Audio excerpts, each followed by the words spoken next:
Bueno, bienvenidos una vez más a una nueva entrega de Medicina y Algo Más Podcast. Y en esta oportunidad tenemos de nuevo como invitado al doctor José Manuel Martínez. Como ustedes saben, él es médico venezolano, graduado de la Universidad Central de Venezuela.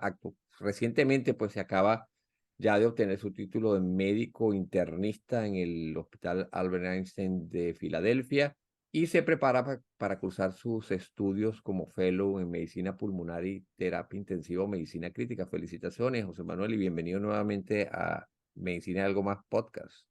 No, muchísimas gracias Alejandro por tenerme aquí. Es un honor siempre compartir contigo esta entrevista. No, y es un lujo para mí tenerlos a ustedes, los médicos jóvenes, cómo van progresando exitosamente aquí en los Estados Unidos y representando a nuestro país de manera, me siento orgulloso por eso. Bueno, hoy vamos a hablar sobre un tema bien importante que es sobre la fiebre. Eh, es el síndrome, los síndromes febriles y vamos a hablar entonces sobre la fiebre y la pregunta inicial, como siempre, José Manuel, es para los que nos oyen y nos ven, ¿qué es la fiebre? Sí, mira Alejandro, la fiebre es básicamente el aumento de la temperatura corporal por encima de los valores normales. Y la causa más frecuente del aumento de la temperatura o la fiebre es usualmente infecciones virales. Perfecto. Y hay un término, José Manuel, que se llama, que puede ser que muchas personas la hayan oído y a lo mejor lo pueden confundir, que es el término hipertermia. Y entonces la pregunta sería, si nos pudieras aclarar, ¿qué diferencia hay entre fiebre e hipertermia? ¿Es lo mismo o no, o es un sinónimo o no es sinónimo de fiebre de hipertermia? Sí, esa es una pregunta bien importante y no son iguales, son cosas diferentes. La hipertermia también es el aumento de la temperatura corporal por encima de los valores normales. Sin embargo, tiene diferentes características. La fiebre básicamente es una respuesta del cuerpo, digamos, a una infección o a eh, diferentes patologías, pero básicamente el cuerpo busca estar a una temperatura elevada. La hipertermia es una incapacidad del cuerpo de enfriarse, básicamente. La hipertermia usualmente está caracterizada por temperaturas mucho más altas que la fiebre. Sí, y ahora para mencionar que estamos en pleno verano, y con esto que tú sabes muy bien, que es la respuesta del planeta a nosotros que hemos sido tan descuidados con él, que es lo que se llama el cambio climático. Se están viendo temperaturas que antes no se veían, las llamadas olas de calor, y una de las causas de hipertermia es precisamente lo que se conoce como golpe de calor. Como tú dijiste, pues la Correcto. persona no puede usar el mecanismo de la sudoración para perder temperatura rápidamente, entonces la temperatura sube súbitamente y para los que están oyendo este programa, este podcast y nos están viendo, es importante que sepan que eso es una patología que es grave y que pone en peligro la vida de la persona, o sea, puede conllevar a la muerte y dentro de los grupos de riesgo están sobre todo las personas ancianas, pues los adultos mayores y los niños pequeños y las embarazadas. Entonces, hay otro término que quisiera ver que nos explicaras qué es ahora el síndrome febril. Sí. Bueno, básicamente el síndrome febril está caracterizado por como dijimos, la presencia de fiebre, pero además de signos y síntomas que básicamente nos hacen sospechar de ciertas enfermedades. Síndrome febril no es un diagnóstico específico, sino es básicamente un diagnóstico general, un conjunto de diferentes enfermedades que pueden Perfecto. ser, por ejemplo, pueden ser enfermedades infecciosas, pueden ser enfermedades neoplásicas, cáncer, por ejemplo, pueden ser enfermedades autoinmunes o enfermedades endocrinológicas. Perfecto. Ahora, ¿cómo podemos o cómo se clasifica la fiebre? ¿En base a qué? Sí. Bueno, básicamente puedes clasificar la fiebre en base a a la severidad, por ejemplo, el número específico. Usualmente es difícil, ¿no? Clasificar la fiebre en cuanto al número, porque la temperatura varía, por ejemplo, en cuanto al momento del día. al ciclo circadiano trae como consecuencia variaciones de la temperatura normal. La edad también trae como consecuencia variaciones de la temperatura normal. Por ejemplo, los adultos mayores tienden a tener temperaturas menores en el cuerpo. Y también la temperatura depende, o la fiebre depende del lugar en donde midas la temperatura. Entonces, eso es lo que hace un poquito difícil que se pueda clasificar en cuanto al número per se, pero digamos que la temperatura normal del cuerpo es hasta 37,5 grados centígrados. 37,5 a 38 podemos llamarlo febrícula, ¿ok? Y de 38 en adelante podemos llamarlo fiebre. Eso usualmente tomando en consideración que estamos hablando de la temperatura oral, ¿ok? Que no es la más fidedigna, pero es la que más se utiliza en los hospitales. Perfecto. Ahora bien, hay otra clasificación que habla acerca de lo que es la fiebre aguda, lo que es el síndrome febril de origen desconocido. ¿Qué hay en Correcto. cuanto a eso? Sí. Mira, usualmente cuando un paciente viene o se presenta al hospital con fiebre, usualmente la historia clínica trata de buscar alguna precipitante de la fiebre. Entonces sería algún tipo de infección en algún lugar del cuerpo, sería fiebre de origen conocido. Los médicos nos gusta utilizar también un término que se llama fiebre de origen desconocido, y fiebre de origen prolongado. Básicamente cuando, a pesar de que el médico ha hecho investigaciones básicamente comprensivas, puede ser en el entorno de un paciente hospitalizado o un paciente que acuda frecuentemente a consulta, a pesar de tener como dijimos, laboratorio, imagenología, el médico no es capaz de establecer un diagnóstico. Eso es lo que básicamente le llamamos fiebre de origen desconocido. Ok, Usualmente usamos unos números cuando el paciente está hospitalizado por más de 3 días, y hemos hecho investigaciones, o bueno, no por 3 días, de hecho por 3 semanas, un ok, rango de 3 semanas, y hemos hecho investigaciones exhaustivas y no llegamos al diagnóstico, lo llamamos fiebre de origen desconocido.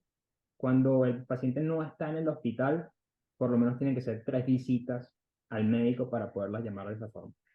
ok. Ahora bien, tú que estás cursando ahorita lo que es el cuarto año ya como médico internista, pero como jefe de todos los residentes allá, este, también los estás supervisando en su trabajo en la emergencia y tuviste también la vivencia de trabajar durante tu residencia, pasar muchas noches atendiendo la emergencia del hospital. ¿Qué tan frecuente es como motivo de consulta la fiebre? Mira, la fiebre es un motivo de consulta bastante frecuente a la emergencia, ¿ok? Este, mm, Usualmente la fiebre, hay pacientes que no presentan ningún otro tipo de síntoma, sino que presentan al hospital con fiebre y ese es el motivo por el cual empieza a andar, digamos, todos esos estudios diagnósticos para encontrar el diagnóstico. Em, Hay pacientes, por ejemplo, los adultos mayores que los vemos mucho en el servicio de medicina interna, que usualmente son pacientes oligosintomáticos que usualmente no presentan muchos síntomas, más que fiebre cuando vienen al hospital, y eso ya prende la alarma al internista de empezar a pensar en las causas, cuáles son las causas más frecuentes de fiebre. Perfecto, que ya vamos a hablar de eso después. Ahora bien, José Manuel, ¿cómo se detecta la fiebre? ¿Cómo saben ustedes, cómo sabe el médico que la persona, el paciente tiene fiebre? ¿Cuáles son de qué recursos cuenta el médico Correcto. y puede contar pues las personas comunes para poder tomar la temperatura y qué diferencia hay entre ellas? Correcto. Bueno, aquí voy a ser un poquito extenso. Fíjate No, que tranquilo. usualmente el médico puede diagnosticar la fiebre de una manera objetiva o subjetiva. Ok, Em, la mayor parte de las veces cuando los pacientes vienen al hospital y se quejan, y nosotros pensamos que el paciente, el motivo de consulta es la fiebre, es subjetivo, porque el paciente usualmente no se mide la temperatura en casa. Hay cosas que nos hacen sospechar de que el paciente tenga fiebre. Por ejemplo, el paciente que viene quejándose de, además de sentirse caliente, sentir temblores, por ejemplo, o mucho frío. Son usualmente los mecanismos que tiene el cuerpo para poder aumentar la temperatura corporal. Recordando de que quizá vamos a hablar de esto un poquito más adelante, pero cuando el cuerpo quiere incrementar su temperatura, lo que hace es vasoconstricción y eso trae como consecuencia que el paciente se sienta muy frío y también se activan los mecanismos de producción de calor que hace que el cuerpo básicamente empiece a temblar y eso produzca calor. Entonces, básicamente el frío y los temblores son muy característicos de la fiebre. De esa manera subjetiva podemos saber si el paciente tuvo fiebre antes de venir al hospital. Ahora, objetivamente, hay métodos para tomar la temperatura, diferentes tipos de termómetros, ¿ok? Em, digamos, podemos hablar de que tenemos una temperatura periférica y una central. La periférica, que es usualmente la que más comúnmente utilizamos, puede ser tomada, por ejemplo, en la boca, o puede ser tomada en el oído, que es en la membrana timpánica, o en la arteria temporal, o la temperatura axilar. Y tenemos la temperatura central, que usualmente es un poquito, es más sofisticada, más específica, pero la hacemos menos frecuente, que sería, por ejemplo, con catéteres específicos en la arteria pulmonar o catéteres específicos que van al esófago o incluso la temperatura rectal. De hecho, la temperatura rectal de las formas menos invasivas es la más fidedigna a la temperatura central, pero no es la que menos, es la que menos, no es la que mayormente utilizamos por motivos obvios. Y aprovechando esto, pudimos ver durante esta pandemia el uso de los termómetros de contacto, ¿no? O, perdón, de los termómetros sin contacto, como son los termómetros infrarrojos, como tú los viste, que lo que son en forma de pistola, Correcto, para la toma en la arteria temporal, también en los que son infrarrojos con la toma de temperatura en la región frontal. Pero digamos que la tecnología ha llevado a que ni siquiera tiene que tener contacto este tipo de termómetros con la persona, sino que a una distancia de 2, 3 centímetros pues se puede disparar el termómetro y podemos obtener rápidamente la temperatura sin incomodar, sobre todo cuando se trata de niños, a los niños para la toma de temperatura.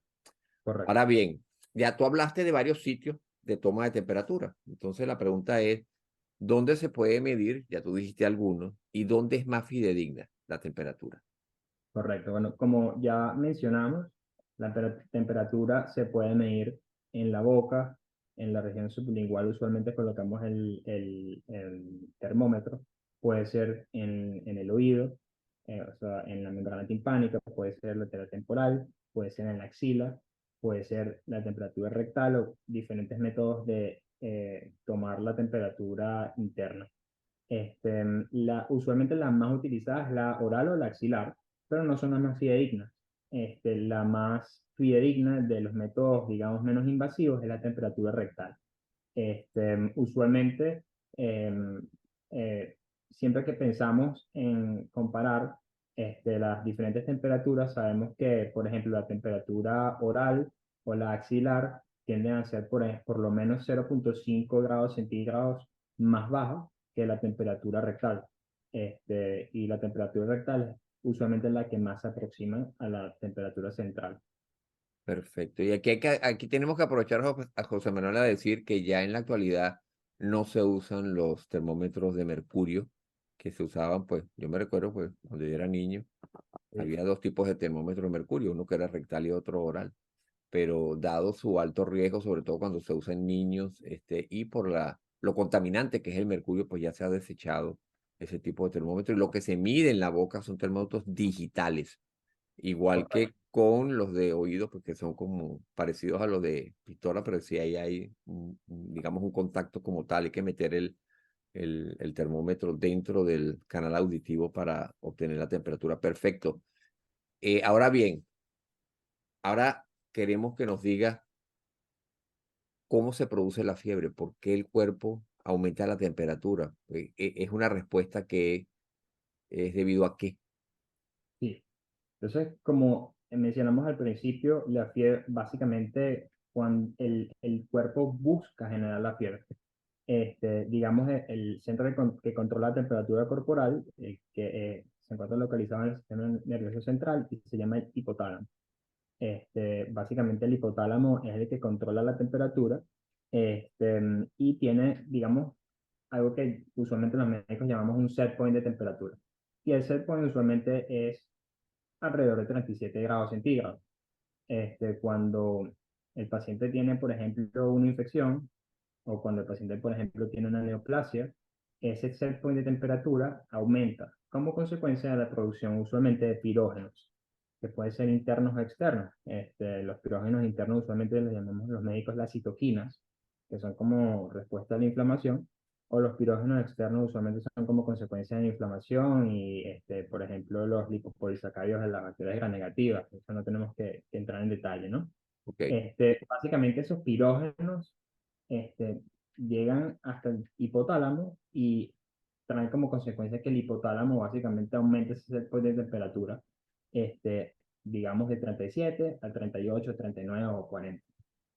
Del hipotálamo entonces vienen esas señales que le dicen al cuerpo, hay que aumentar la temperatura, ¿qué hacemos? Entonces el cuerpo reacciona, causando vasoconstricción. Entonces básicamente cuando hay vasoconstricción, que es cuando los vasos digamos, del cuerpo se constriñen, se ponen pequeños, se alejan de la superficie y eso trae como consecuencia que se preserve calor. Este, Todo lo contrario de la vasodilatación, por ejemplo, cuando hacemos ejercicio nos ponemos rojos, que básicamente es un mecanismo de pérdida de calor. Y lo otro que ocurre también es que el cuerpo empieza a temblar. Entonces, este temblor básicamente también produce calor. Al mismo tiempo, también cuando el paciente se pone frío por la vasoconstricción, existen los mecanismos de comportamiento. Básicamente, el paciente tiene frío y ¿qué hace? Se arropa. Entonces, o se cubre, ¿verdad? Y eso también es un mecanismo de preservación de calor que también contribuye al aumento de la temperatura. perfecto. Ahora, aunque ya tú lo has dicho antes, pero para dejar este punto claro y pasar a otro, ¿tener fiebre quiere decir que tengo una infección o puede ser, o no siempre significa que tengo una infección? Sí, bueno, no siempre tienes una infección, pero es la causa más frecuente. Entonces es algo que siempre hay que tener en cuenta cuando un paciente consulta por fiebre. Perfecto. ¿Y qué otras causas? Ya tú mencionaste las neoplasias, procesos autoinmunes, otros tipos de procesos inflamatorios, ¿no? Ahora Sí. bien, otros síntomas acompañan normalmente, además de los escalofríos o los calofríos, a la fiebre? Sí, mira, la fiebre usualmente puede venir acompañada, aparte de los síntomas específicos de la fiebre, los síntomas específicos de la infección o de la causa, o lo que está causando la fiebre. ¿Ok? Usualmente, y esto no es específico de ninguna enfermedad, pero muy frecuentemente en las enfermedades virales los pacientes se quejan de mialgias, es decir, dolores musculares, artralgias, que son dolores de las articulaciones, malestar general, fatiga, que es básicamente la razón por la cual el médico de hecho trata la fiebre. Eso probablemente vayamos a hablar más adelante, pero el médico usualmente pocas veces, contadas veces, trata la fiebre porque nos preocupa de la fiebre. Lo que realmente nos preocupa no es la fiebre, sino que tratamos, bueno, aparte de la causa de la fiebre, tratamos de que el paciente se sienta mejor dándole medicamentos para aplacar la fiebre. Y además los síntomas que corresponden a si es de origen infeccioso la fiebre, los síntomas que caracterizan el sitio que está infectado. Por ejemplo, si es un problema, si es una neumonía, entonces va a haber síntomas respiratorios. Si es una infección de las vías respiratorias altas, va a haber dolor de garganta, dolor de oído, otalgia, rinorrea.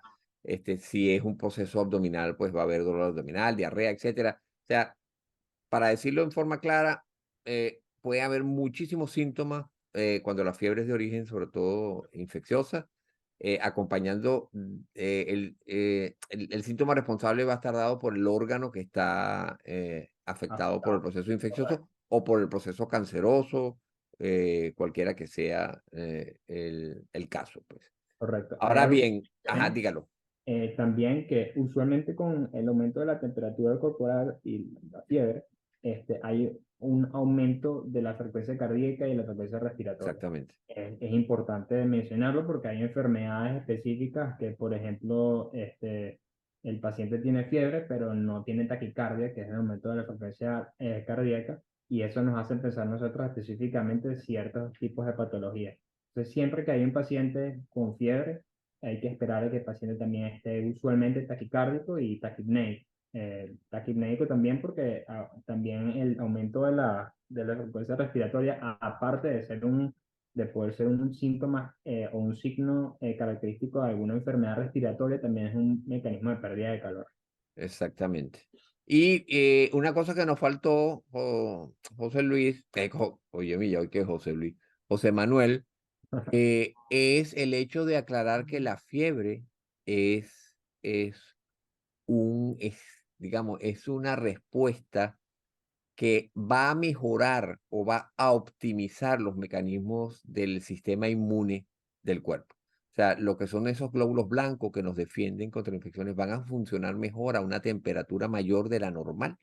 Entonces, por eso se ha hablado a veces, y tú que vas a entrar en el mundo de los cuidados intensivos, que muchas veces no hay que tratar la temperatura llegado un momento, pero a veces hay que hacerlo por otros motivos. Entonces, aquí viene la siguiente pregunta.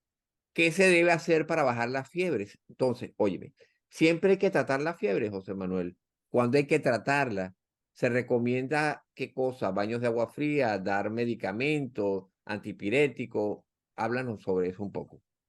Sí, fíjate, digamos que no siempre se debe tratar la fiebre, pero usualmente lo hacemos, y la razón más común por la cual tratamos la fiebre es para que el paciente se sienta mejor.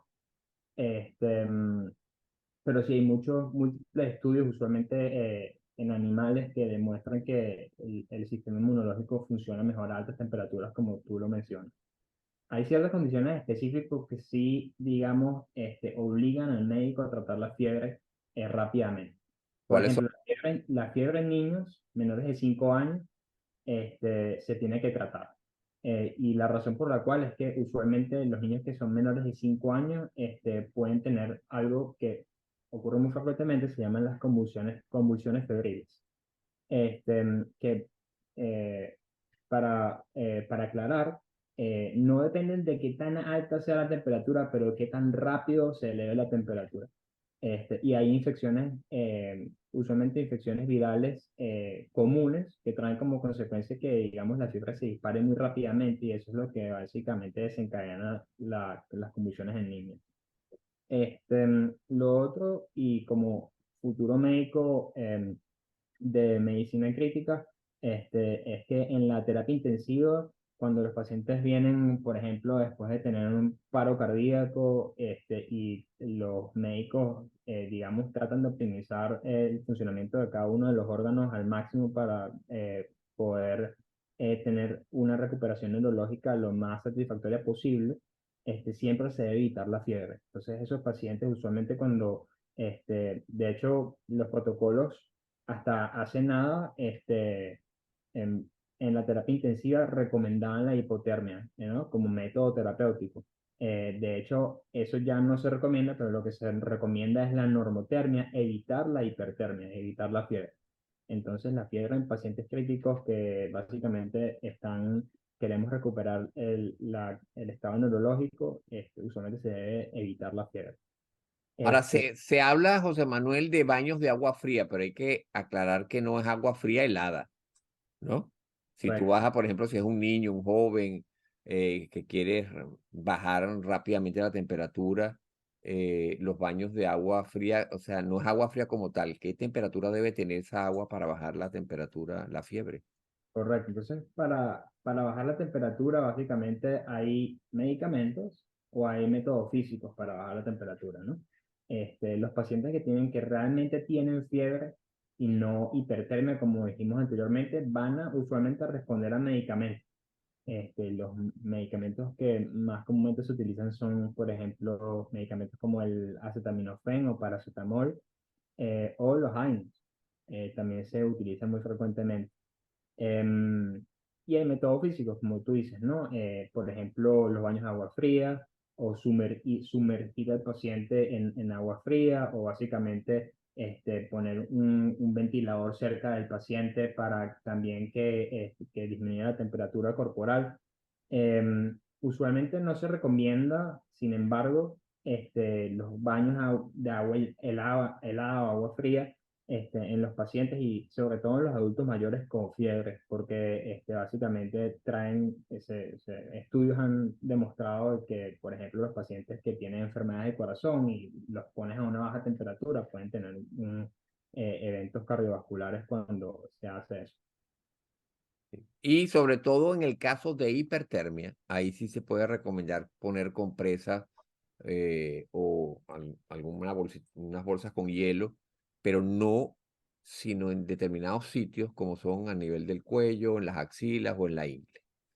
Y el porqué de eso es importante decirlo porque a nivel del cuello, a nivel de las axilas y a nivel de la ingle, es donde los vasos, los grandes vasos, las arterias, pues a través de la cual se puede perder calor por transferencia, están más superficiales, están más cerca de la piel.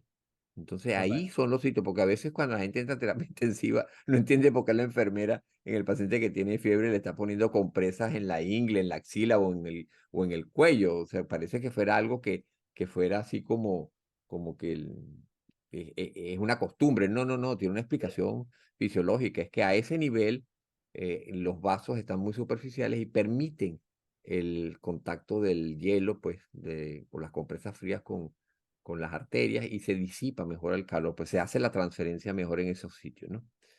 Entonces, lo otro es, ahora bien, te llegó el paciente con fiebre a la emergencia, ¿qué estudios diagnósticos se deben realizar? Y yo sé que esto es muy complejo porque depende de la causa, pero en general, ¿cómo lo abordan y qué estudios se hacen inicialmente? Mira, creo que es importante aquí destacar como la causa más frecuente de fiebre son las enfermedades infecciosas, las infecciones.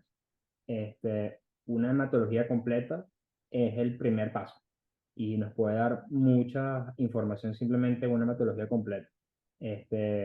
Básicamente cuando vemos un paciente que viene con fiebre y tiene los glóbulos altos, los glóbulos blancos elevados, pensamos en una etiología, por ejemplo, infecciosa, bacteriana. Pacientes que vienen con los glóbulos blancos altos, predominan neutrófilos o que tienen las formas inmaduras de los glóbulos blancos en la sangre periférica, que lo llamamos una desviación a la izquierda, es característico de las enfermedades infecciosas. Pacientes incluso con leucopenia, que es más bien los glóbulos blancos bajos y con una cuenta que sea de predominio de linfocitos, también nos hace más bien sospechar en enfermedades de origen viral, ¿no? Que es lo que llamamos también la división a la derecha. El recuento de plaquetas es importante, enfermedades febriles que traen como consecuencia trombocitopenia, plaquetas bajas, como por ejemplo en Venezuela son muy comunes las fiebres hemorrágicas, como por ejemplo el dengue. Eh, Aunque Perdón, usualmente, José Manuel, y que se están viendo ahora con el cambio climático, por ejemplo, en el estado de la Florida. Y yo creo correcto, que hasta en Texas, que son estados que están bordeando pues el Golfo de México, el aumento de las temperaturas ha modificado o ha traído como consecuencias que el hábitat se ha hecho, ha hecho posible que haya el surgimiento, o que digamos que los mosquitos, que son los transmisores de ciertas enfermedades, empiecen a pulular y entonces se ve con más frecuencia esas enfermedades que no eran que son más bien enfermedades que se dan en el trópico, ¿no? Pero que con correcto. esto del cambio climático se están viendo y ya en el estado de la Florida se ven casos de dengue hemorrágico, incluso hay algunos casos de paludismo, etcétera, pero porque el cambio climático pues, ha traído esas modificaciones también consigo. Ok, adelante, ¿no? Sí, José sí, Manuel.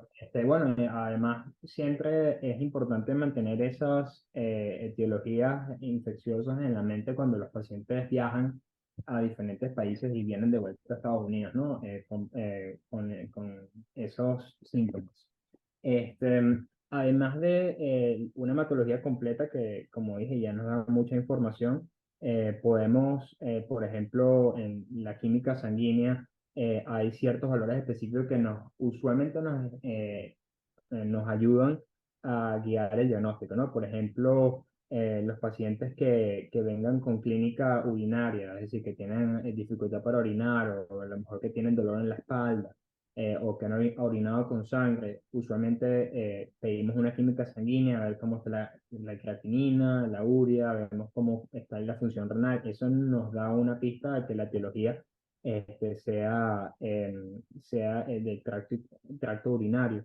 Un paciente que venga con fiebre que nos haga pensar que el paciente está séptico, o sea, que tiene sepsis muy, muy frecuente. Es importante, por ejemplo, hacer cultivos de sangre. Cultivos de sangre usualmente nos van a permitir hacer el diagnóstico específico de la bacteria que está causando la infección. No siempre son positivos, pero en gran parte de las veces. Es importante cuando los pacientes tienen fiebre saber si tienen factores de riesgo. Por ejemplo, si el paciente tiene infección por el virus del HIV, que básicamente son estudios que pueden hacer fácilmente. Em, Las serologías virales también, ¿verdad?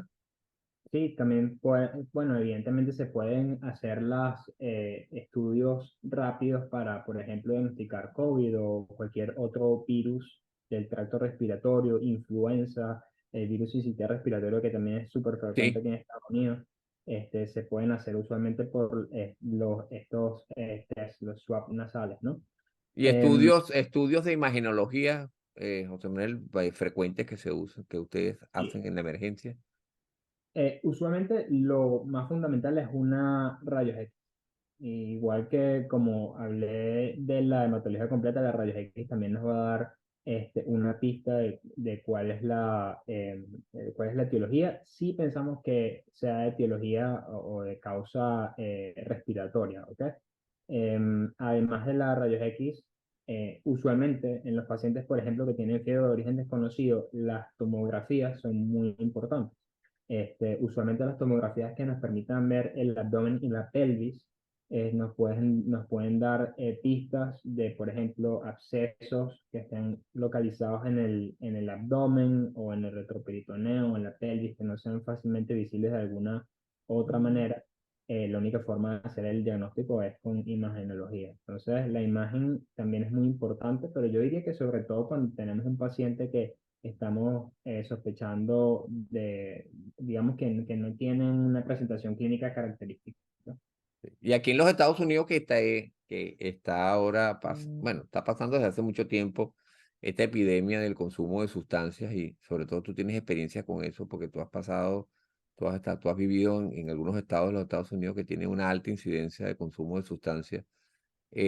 A veces esos pacientes se presentan con fiebre, no hay infección a nivel de la piel, que es donde uno habitualmente espera que haya procesos infecciosos por las inyecciones, pero el ecocardiograma, porque muchas veces se acompañan de la temida endocarditis infecciosa, y ante la sospecha, por supuesto, pues un ecocardiograma es importante. Ahora bien,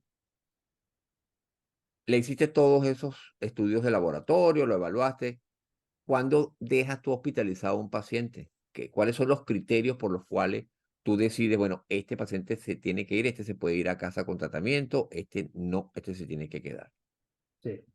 Mira, usualmente cuando hay fiebre en un paciente que básicamente esté a riesgo de una infección severa, es un motivo de hospitalización. Por ejemplo, fiebre en adulto mayor, o fiebre en un paciente inmunosuprimido, o fiebre en un paciente con cáncer, o fiebre en un paciente, con un paciente que esté en quimioterapia y que tenga neutropenia. Esos son motivos de admisión al hospital. Cuando la fiebre está presente en un paciente que básicamente no tenga la posibilidad de hacer seguimiento con el médico, digamos, en el consultorio. Este, Porque usualmente cuando vemos al paciente en la emergencia, si el paciente no está, digamos, tan enfermo, se le da la posibilidad a lo mejor de ver cómo evoluciona y hacerle seguimiento, digamos, en los siguientes días. Pero si vemos que el paciente básicamente no va a ser capaz de volver al hospital, porque no tiene transporte o no tiene los recursos, eso es motivo también de hospitalización del paciente. Cuando el paciente per se también tiene signos de infección o de enfermedad severa, por ejemplo, cuando la fiebre se ve acompañada de daños a órganos blancos, cuando el paciente tiene insuficiencia renal, por ejemplo, el paciente está hipoxémico con una enfermedad respiratoria, o el paciente está hipotenso por sepsis. Todos esos son motivos de admisión al hospital. Yo diría que rara vez vemos en el valor absoluto de temperatura, pero si el paciente tiene una temperatura muy alta, que como habíamos mencionado anteriormente, nos hace sospechar de que no sea fiebre, sino que sea hipertermia, también es un motivo de admisión al hospital. Ok, y si hay problemas de tipo o síntomas de origen neurológico, ¿no? Si hay convulsiones o si hay deterioro del estado de conciencia, sobre todo que se ve mucho en viejitos, ¿no? Y Correcto. si hay, por ejemplo, necesidad de hacer una punción lumbar y hay algo que nos indique que hay una infección del sistema nervioso central, pues ya eso es una indicación porque toda infección que amerite antibióticos por vía endovenosa, pues ya es prácticamente indicación de quedar hospitalizado. Ahora bien, ¿qué tratamientos hay disponibles? Ya hablamos de cómo bajar la temperatura, pero ¿qué tratamientos en general hay disponibles? Sí, mira, la temperatura, como mencionamos, usualmente se baja con medicamentos que son, lo llamamos antipiréticos, ¿no? Ok, El antipirético más común que se utiliza a nivel mundial es el acetaminofén. Y la razón por la cual es porque es un medicamento muy efectivo para bajar la temperatura y no es el medicamento más efectivo, por ejemplo, para controlar el dolor. Entonces, usualmente es importante siempre educar a los pacientes y decirles que aunque el acetaminofén no sea el medicamento que siempre les quita el dolor, va a ser un medicamento muy efectivo para aplacar el aumento de la temperatura. Es importante mencionar de que el acetaminofén, aunque es un medicamento que rara vez está asociado a toxicidad, básicamente tiene una hepatotoxicidad, es decir, toxicidad al hígado muy importante. Usualmente es más común en pacientes que consumen largas dosis de acetaminofén. Generalmente no debería ocurrir en un paciente que tome acetaminofén para el control de la fiebre de la manera que el médico le indica, pero puede suceder. Los pacientes que tienen, de hecho, enfermedad hepática subyacente y están en tratamiento con acetaminofén están en mayor riesgo. Pacientes, por ejemplo, que sean alcohólicos y que toman acetaminofén están en mayor riesgo de desarrollar esa hepatotoxicidad. Usualmente cuando el paciente no responde a acetaminofén, empezamos a pensar en otras formas de bajar la temperatura y el siguiente paso sería usar los medicamentos que llamamos AINES, ¿no? Los antiinflamatorios no esteroideos. Usualmente no son específicos en cuál sea mejor, cuál sea peor, pero por ejemplo el ibuprofeno o el diclofenac son medicamentos que se utilizan muy frecuentemente para bajar la temperatura. Estos medicamentos también se deben utilizar con precaución porque como los médicos sabemos, pueden traer como consecuencia nefrotoxicidad, es decir, daño en los riñones, o pueden traer como consecuencia el desarrollo de úlceras gástricas, por ejemplo, cuando los pacientes toman esos medicamentos sin ninguna discreción. El siguiente paso, si el paciente no responde a ninguno de estos dos medicamentos, sería utilizar los esteroides. Pero esos medicamentos muy buenos para bajar la temperatura, pero bueno, como sabemos, los esteroides son medicamentos que tienen muchos efectos adversos y en los médicos usualmente no nos gusta utilizarlos, excepto que el riesgo-beneficio sea mucho mayor y básicamente el paciente necesita bajar la temperatura de todas las maneras posibles, entonces utilizamos el esteroide, aunque no es la práctica común. en la emergencia ustedes allá tienen la posibilidad de acceder a antipiréticos endovenosos en dado caso de que sea necesario. Sí, sí, sí se puede, pero la verdad es que es poco frecuente, Ok. ¿ok? Se utilizan más que todas las presentaciones, por ejemplo, de acetaminofén orales o las rectales también se utilizan con frecuencia. En el caso de que el paciente no tolere la vía oral, el paciente no tenga acceso y el paciente, por ejemplo, es un adulto mayor que está alterado, inconsciente, bueno, se deben administrar los medicamentos intravenosos o los rectales, pero usualmente se prefiere la vía oral más que todo. Ok. ¿Y cuáles son las complicaciones de no tratar? Bueno, por supuesto, no solamente es no tratar la fiebre, pues no tratar la fiebre como tal, porque sabemos cuáles son las consecuencias si no tratamos la causa de la fiebre, pero si no tratamos la fiebre como tal, como síntoma y como signo, porque también podemos verificarlo, pues, cuantificarlo, ¿cuáles pueden ser las complicaciones? Por supuesto que no vas a hablar dependiendo también del grupo etario, ¿no? Claro. Mira, Y de enfermedad de base, pues. claro. Mira, lo que usualmente han demostrado los estudios, por ejemplo, en pacientes hospitalizados que tienen fiebre, es que tratar o no tratar la fiebre no trae ningún tipo, o sea, no tiene ningún tipo de diferencia en el paciente. Entonces, básicamente siempre ha sido la diatriba. Usualmente el paciente se termina tratando para que se sienta mejor. Hay grupos específicos que, como mencioné antes, tratamos la fiebre. Por ejemplo, en los niños pequeños la tratamos para que no convulsionen. En los pacientes que tienen muchas comorbilidades, por ejemplo, comorbilidades cardiovasculares, que sabemos que no van a tolerar la taquicardia, eh, tratamos la fiebre. En pacientes que tengan enfermedades, por ejemplo, respiratorias y que sabemos que no van a tolerar, digamos, estar hiperventilando por largos periodos de tiempo, también tratamos la fiebre. Este, mm, Básicamente son digamos, las circunstancias en las cuales, digamos, queremos tratar la fiebre. Bueno, como también mencioné, los pacientes que están en la terapia intensiva y están recuperándose neurológicamente, también tratamos la fiebre. Pero en líneas generales, el paciente, digamos, promedio, tratar o no tratar la fiebre realmente no trae, usualmente no se asocia a un resultado mejor o peor, pero es para que el paciente se sienta mejor. Ok. Ahora, ¿cuándo debe acudir al médico una persona que tiene fiebre? Sí. Bueno, como tú mencionaste, ¿no? Cuando hay signos de alarma, cuando, por ejemplo, el paciente tiene delirio, es decir, que está alterado, que no está en su estado de conciencia normal, cuando el paciente convulsiona, cuando los pacientes tienen algún síntoma del órgano específico que nos preocupa, por ejemplo, que el paciente tenga mucha dificultad para respirar, que el Perfecto. paciente tenga imposibilidad para orinar, por ejemplo, que el paciente no sea capaz de tolerar, por ejemplo, la vía oral, no pueda tomar medicamentos para controlar la fiebre. Este, mm, Cuando el paciente es un paciente de alto riesgo, ¿no? Cuando el paciente, por Sí. ejemplo, tenemos pacientes que tengan cáncer, están en quimioterapia o que estén inmunosuprimidos, o pacientes, por ejemplo, que no tengan vaso, que tengan una esplenectomía, son pacientes que apenas tengan fiebre, no importa por cuánto tiempo, son pacientes que uno siempre tiene que pensar, están en riesgo de desarrollar una infección severa y hay que prestarles atención. Y en cuanto a la duración de la fiebre, ¿cuánto debo yo esperar? Ponte tú que no tengo ninguno de estos síntomas de alarma, pero ¿cuánto debo esperar yo tratándome en casa el episodio de fiebre y decir, bueno, ya es hora de que vaya a consultar al médico? ¿Cuántos días más o menos?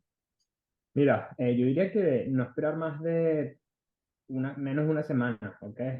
Usualmente las enfermedades virales deberían mejorar en el transcurso de una semana o menos.